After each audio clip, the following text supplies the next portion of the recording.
بسم اللہ الرحمن الرحیم۔ آج ہمارا قافلہ نجف سے کربلا کی طرف روانہ ہو چکا ہے۔ بارک وسلم اللہم صلی علی سیدنا و مولانا محمد من آبادا علی حبیبک خیر الخلق من آبادا علی حبیبک خیر الخلق كل وسلم دائما ابدا على حبيب خلق كلهم يا ربي بالمصطفى بلغ مقاصدنا يا ربي بالمصطفى بلغ مقاصدنا يا ربي بالمصطفى بلغ مقاصدنا واغفر لنا ما مضى يا واسع الكرم مولاي صل وسلم دائما ابدا على وسلم دائما ابدا على حبيب خلق كلهم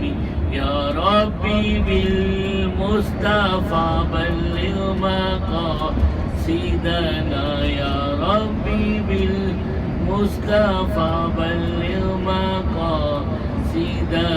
يا ربي بالمصطفى بلغ مقاصدنا واغفر لنا ما مضى يا واسع الكرم مولاي صل وسلم دائما ابدا على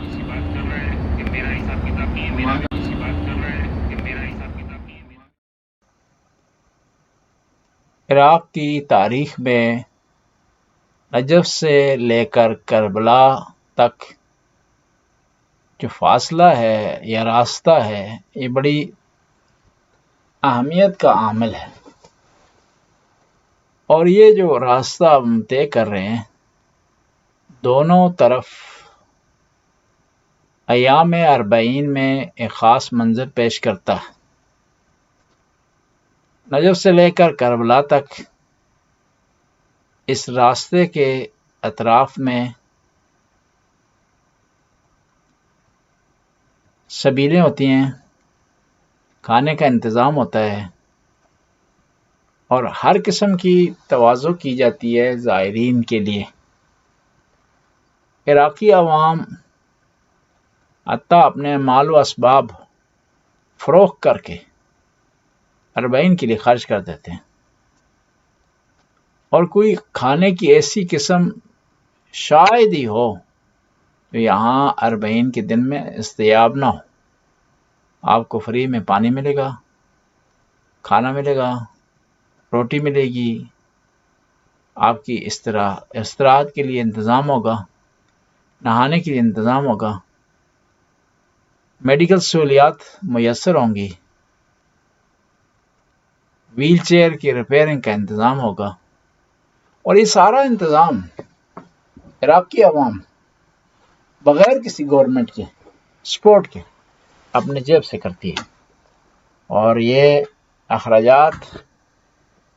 اپنی ذاتی پاکٹ سے استعمال کرتی ہے۔ اور یہاں پر جو زائرین کی تواضع ہوتی ہے،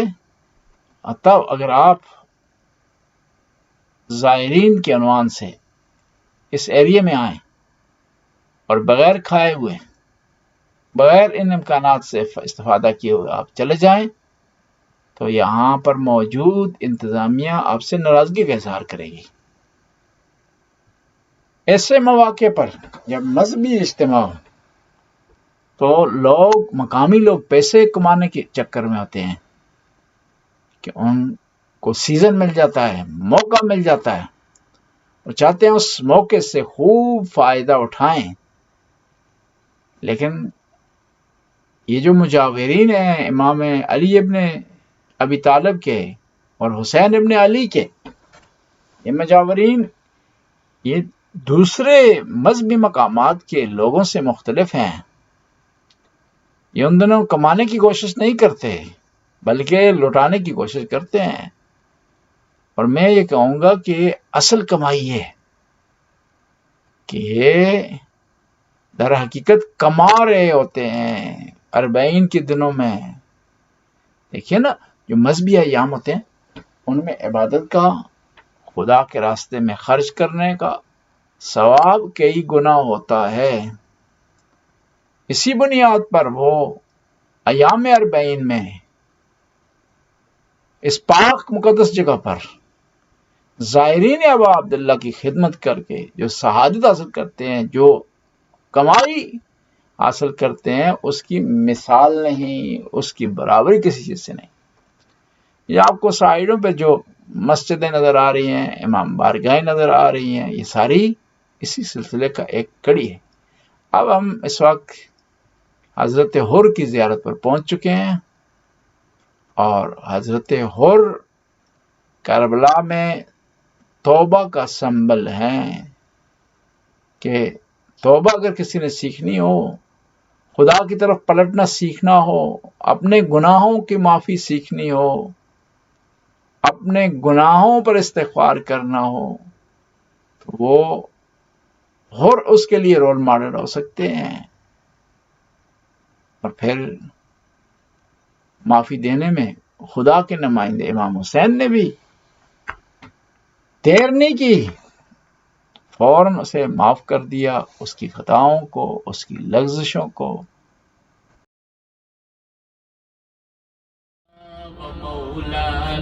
پھر 16 کر لو، 16 میں روک لو،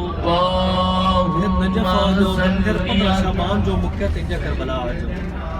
ومولانا محمد اللهم صل على سيدنا ومولانا محمد وعلى آله وصحبه